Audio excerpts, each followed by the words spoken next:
आप देखना शुरू कर चुके हैं बेतरतीब, और ये हमारा आगरा का व्लॉग 2। पिछले व्लॉग में आपने देखा कि हम फ़तेहपुर सीकरी गए थे, वहाँ पर हमने आपको अलग अलग स्पॉट्स फ़तेहपुर सीकरी के दिखाए। पर चूँकि वो व्लॉग काफ़ी लंबा हो गया था और वहाँ पर काफ़ी कुछ था एक्सप्लोर करने को, तो इसलिए अब ये व्लॉग 2 लेकर आए हैं। इस व्लॉग में हम चलेंगे फ़तेहपुर सीकरी के मेन किले से बाहर निकल के बुलंद दरवाज़ा और शेख सलीम चिश्ती की दरगाह के पास, और आपको आगे दिखाएंगे कि हमने आगरा की इस 2 दिन की ट्रिप में और क्या क्या एक्सप्लोर किया। तो फ़तेहपुर सीकरी के किले से निकलकर हम पहुंच गए बुलंद दरवाज़ा देखने, और यहीं पर शेख सलीम चिश्ती की दरगाह और मस्जिद भी बनी हुई है। तो हमें एक गाइड मिल गया साथ में, जिसने हमें यहाँ पर अंदर वो लेकर गया और इस जगह के बारे में बताया, उसे एक्सप्लोर करवाया।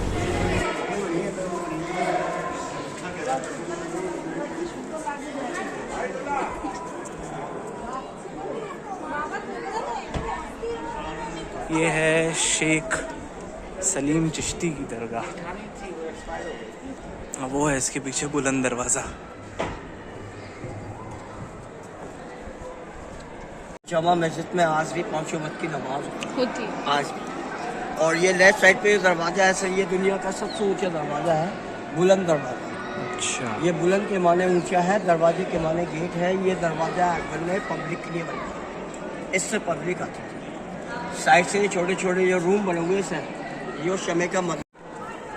तो ये जो गाइड्स होते हैं ये अंदर इस दरगाह के ही गाइड्स होते हैं। इनका कहना है कि इनकी फैमिली कई पुश्तें यहाँ पर इस तरह काम करती हैं और मस्जिद का दरगाह का काम वो देखती हैं। जब हम दरवाज़े के अंदर से होकर गुज़रे तो वहाँ पर काफ़ी भीड़ भाड़ थी और लोग फ़ोटोज़ क्लिक कर रहे थे। दरवाज़ा इतना बड़ा है कि आपको सामने से खड़े होकर देखकर वो गज़ब का आपको एक्सपीरियंस लगेगा। दरवाज़े के सामने से आपको एक पूरा सामने पैनोरामिक व्यू दिखाई देगा। फ़तेहपुर और सीकरी ये 2 अलग अलग गांव थे। सामने आप देखेंगे तो छोटे छोटे 2 बड़े काले रंग के एक बिल्डिंग्स जैसी दिख रही हैं, वो असल में हमाम हुआ करते थे। तो अकबर का कहना था कि जो भी वहाँ पर दर्शन करने आएगा पहले उस हमाम में नहाएगा, साफ़ सुथरा होगा, और फिर उसके पीर बाबा के यानी सलीम चिश्ती के दर्शन करने यहाँ पर आ सकेगा। तो फ़तेहपुर सीकरी और उसके बाद ये सलीम चिश्ती की दरगाह को बनवाने के पीछे जो हमें कहानी पता चली वो ये कि अकबर के पास पुत्र नहीं था, यानी बेटा नहीं था, और उन्हें बेटे की चाहत थी। तो वो यहाँ पर सलीम चिश्ती के पास आए थे मन्नत मांगने के लिए।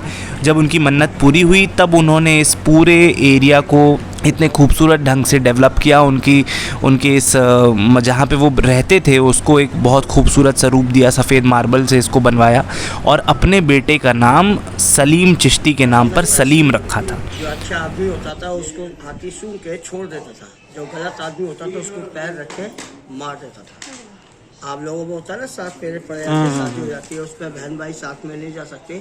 उसमें 72 सीढ़ी है, वो 7 राउंड जैसे। अच्छा, इसलिए वो दूर रंग महल नज़र आ रहा है। और हमारे गाइड ने बताया कि जब अकबर सबसे पहले इस इलाके में आए थे फ़तेहपुर सीकरी के इलाके में, तो वहीं पर रुके थे और उसके बाद फिर इन्होंने बाकी का ये फ़तेहपुर सीकरी का डेवलपमेंट करवाया। शेख सलीम चिश्ती की दरगाह, और यहाँ पर लोगों ने देखिए मन्नत के धागे बांधे हुए हैं। जब मन्नत पूरी हो जाती है तो वो आते हैं यहाँ पर और धागे खोलते हैं। यहाँ पर आज भी मदरसा चलता है, गरीब मुस्लिम बच्चे आते हैं, और ये सलीम चिश्ती के परिवार वालों के कब्रें हैं यहाँ पर बनी हुई हैं।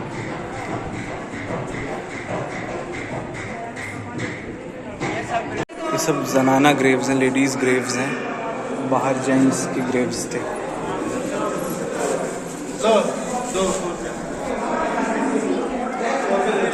सुरंग यहाँ से पहले आगरा गई है, आगरा से दिल्ली, दिल्ली से लाहौर।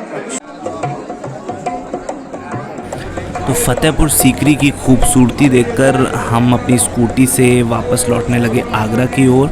अब ज़ोरों की भूख लगी थी तो हमें बीच में ही एक बहुत ही शानदार सा एक रेस्टोरेंट दिख गया। उस रेस्टोरेंट में हम गए, मगर वहाँ का खाना बहुत ज़्यादा कॉस्टली था, तो जैसे गए थे वैसे ही लौट आए। लेकिन फिर एक सेकंड रेस्टोरेंट में हम गए जो काफ़ी इकोनॉमिकल था, वहाँ भीड़ भी बहुत ज़्यादा थी, तो हमने यहाँ पर खाना खाया। इस रेस्टोरेंट का नाम गोविंद रेस्टोरेंट है और ये फ़तेहपुर सीकरी से बहुत दूर नहीं है, वहाँ से कुछ पास में ही है। और यहाँ का चिकन गज़ब का था, बहुत ही लजीज। इवन पूरा खाना ही बहुत टेस्टी था और यहाँ पर काफ़ी भीड़ भी थी, लोग भी थे, खाना इकोनॉमिकल भी काफ़ी था। तो यहाँ पर अगर आप फतेहपुर सीकरी जा रहे हैं तो यहाँ पर रुक कर खाना ज़रूर खा सकते हैं। इकोनॉमिकल, टेस्टी और वैल्यू फॉर मनी भी बहुत बढ़िया थी।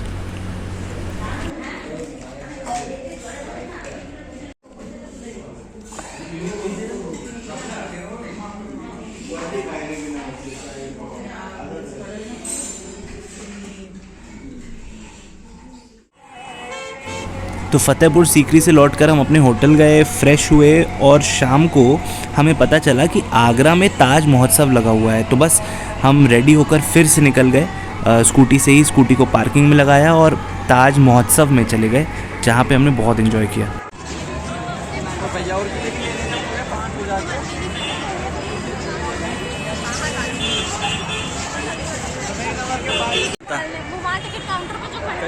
अगर आप दिल्ली एनसीआर के रहने वाले हैं तो ये जगह आपको बंजारा मार्केट जैसी जो गुड़गांव में है या फिर दिल्ली हाट जैसी ज़रूर लग रही होगी। ये थी भी दिल्ली हाट जैसी, मगर ये उसका और बड़ा रूप था।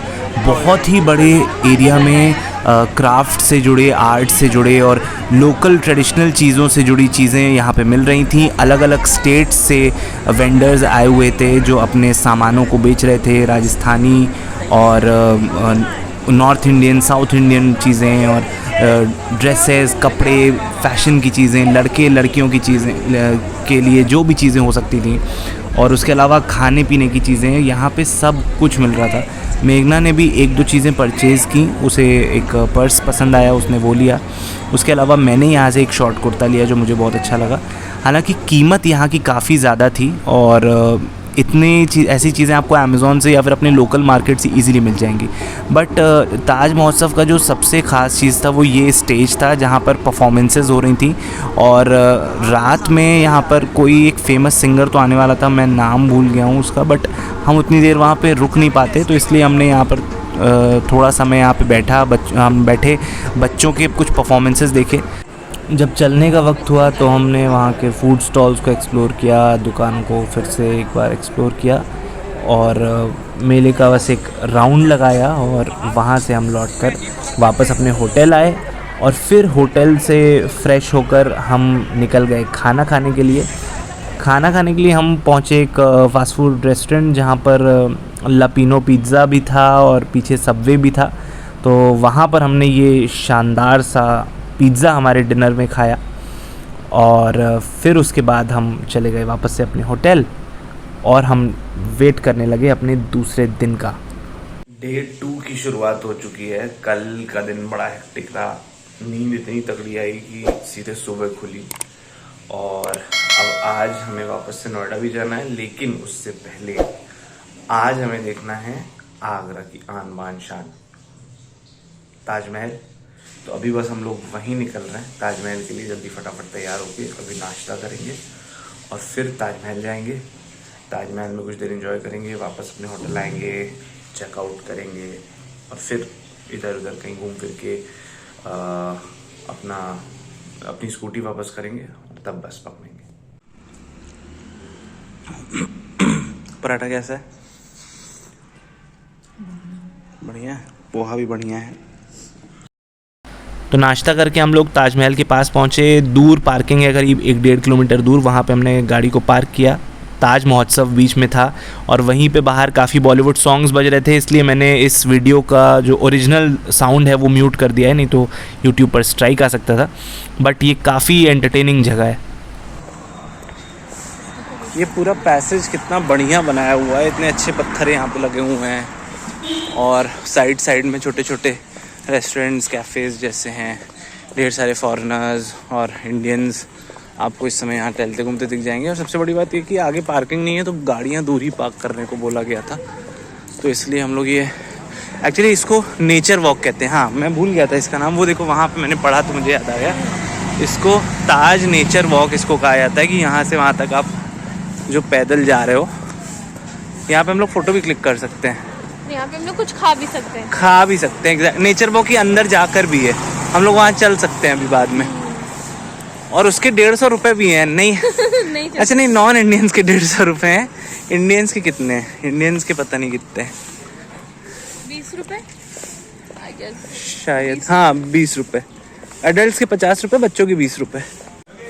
हमने बाहर से ही ताजमहल का टिकट ले लिया और उसकी इस लॉबी से होते हुए हम अंदर घुसने लगे। जैसे ही हम ताजमहल के अंदर घुसे, उसके कैंपस के, ये खूबसूरत नज़ारा देखने को मिला। इतने लोग, इतने टूरिस्ट थे कि कुछ कहा नहीं जा सकता। ताजमहल के अंदर, कैंपस के अंदर एंट्री हो गई है। अब जा रहे हैं ताजमहल का दीदार करने और कहने वाह ताज। शाही गेट, ये गेट ही इतना खूबसूरत है और वो पीछे ताजमहल दिख रहा है। अभी उसका हम लोग दीदार करेंगे। तो ये है ताजमहल का एंट्री गेट, बेहद खूबसूरत दरवाज़ा। यहाँ इसकी जानकारी लिखी है। कुछ लोग इस जगह को प्यार का प्रतीक कहते हैं। अमीर गरीब, बच्चे बूढ़े, फॉरेनर्स, इंडियंस, हर कोई ताज को एक बार देखने के लिए लाइफ में ज़रूर आने की कोशिश करता है। और वो यहाँ पर आप जैसे ही आएंगे आपको समझ आएगा। इतनी ज़्यादा भीड़ कि बस गेट से घुसते ही लोगों की नज़रें सामने ताजमहल पर टिक जाती हैं और जैसे ही इस दरवाजे से बाहर निकलते हैं उन्हें बेहद खूबसूरत ताज दिखता है। ताजमहल आकर अगर ये वाला पोज नहीं किया क्या किया तो विश्वास मानिए आपने कुछ भी नहीं किया। और ये रहा खूबसूरत ताजमहल।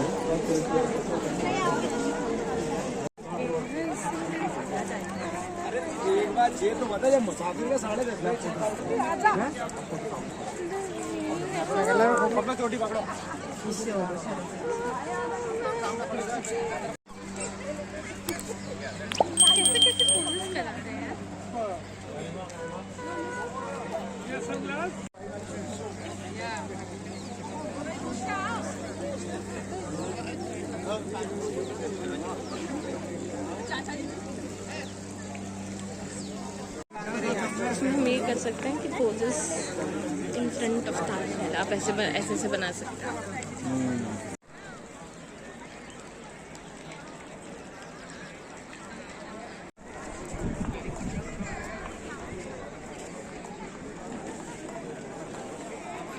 ये हम लोगों ने शूज़ के साथ पहन लिए हैं कवर, कई लोगों ने पहने हैं। और अब हम लोग जा रहे हैं ताजमहल के मेन मकबरे के अंदर।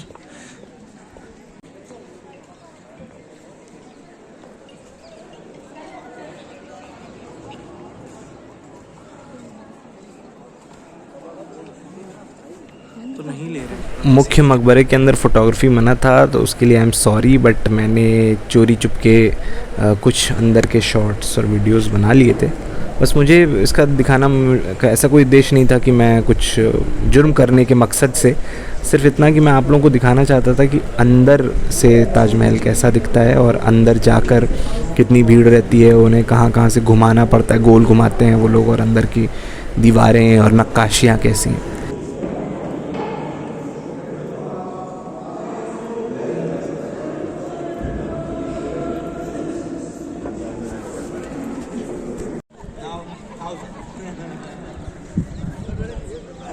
ताजमहल यमुना के किनारे, वो आगरा का किला दिख रहा है, फोर्ट। वहीं पे जब शाहजहां को बंदी बनाया गया था तो वो वहाँ से ताजमहल को देखा करता था।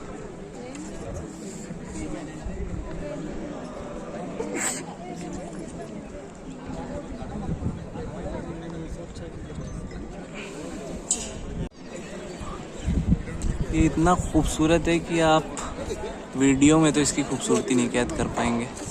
तो बस आप इसको देख लीजिए, खुद आइए, खुद एक्सपीरियंस करिए।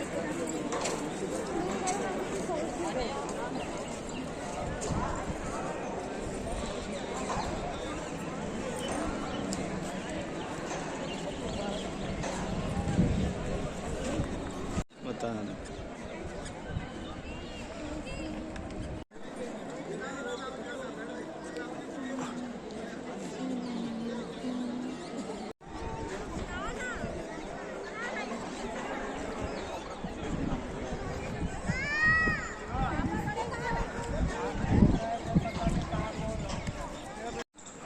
ये है ताजमहल संग्रहालय, ताजमहल म्यूजियम, वेस्टर्न नौबत खाना, प्रवेश निशुल्क। तो अब हम लोग कहने जा रहे हैं ताजमहल को टाटा। ये बंदर बंदर बंदर बंदर बंदर, वो बंदर भाई, और हर जगह यहाँ बोर्ड लगे हुए हैं बंदरों से सावधान। तो हम लोग भाग रहे हैं भैया बंदरों से सावधान होकर। पता चला फ़ोन वोन छीन लिया, तो आपको जो हम वीडियो दिखा भी रहे हैं वो बंदर देखते रहेंगे मज़े से। अब हम लोग ताजमहल से निकल कर आ गए हैं ये कैफ़े में। खोलो जरा इसका ढक्कन। हमारे ये कप वाली नूडल बन रही, बंद कर दो। ये ओलू हैं, यहाँ पे कई चीज़ें मिल रही हैं, कई हाथी वाथी मिल रहे हैं। वो सामने एंट्री गेट है, उसी के सामने हमने यहाँ हेलमेट दिया था अपना, वो हमारा हेलमेट नीचे रखा हुआ है। पूरे ताजमहल कैंपस में इतना ज़्यादा वॉक करना होता है कि पैर दुख जाते हैं, तो फिर वापस स्कूटी तक जाने के लिए हमारे अंदर हिम्मत, पैदल तो बिल्कुल भी हिम्मत नहीं बची थी, तो इसलिए हमने ये ई-रिक्शा कर लिया है, जो वहाँ पर पेड फैसिलिटी है। कुछ 30-40 रुपये देकर आप अपने पार्किंग तक जा सकते हैं। अब हम लोग आ गए हैं, तो वहाँ से निकल कर हम आ गए आगरा के सदर बाज़ार मार्केट। यहाँ पर चमड़े के काफ़ी आइटम्स मिलते हैं सस्ते दामों में। तो यहाँ से मेघना ने एक बैग लिया और मैंने एक सैंडल जैसे शूज़ लिए, वो काफ़ी अच्छे सस्ते रेट में थे, मज़बूत थे। और फिर यहाँ से हम निकले आगे। हम लोग आए हैं ये ट्रेन एक्सप्रेस, बहुत बढ़िया रेस्टोरेंट है, पूरा कोच है, उसी को इन्होंने रेस्टोरेंट का रूप दे दिया। बाहर भी आप बैठ सकते हैं, अंदर भी बैठ सकते हैं। और ये मेघना आ गई इसमें से। और ये देखिए आप, ये पटरी पर बना भी हुआ है पूरा। ये आप यहाँ पर देखेंगे पीछे, ये पटरी के ऊपर, ये देखिए पीछे पटरी के ऊपर बना हुआ है। बैठने की वहाँ भी जगह, रेल हेरिटेज पार्क इसे बनाने वाले हैं पीछे, इसमें यहाँ पे सफ़र के लिए बना हुआ है।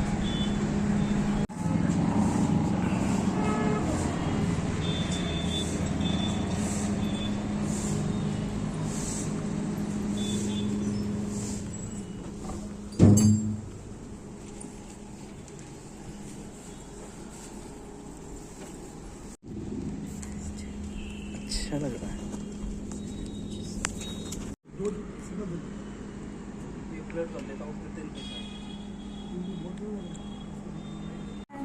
ये आ गई है हमारी स्वादिष्ट नूडल इस ट्रेन एक्सप्रेस में, बहुत बढ़िया लग रही है।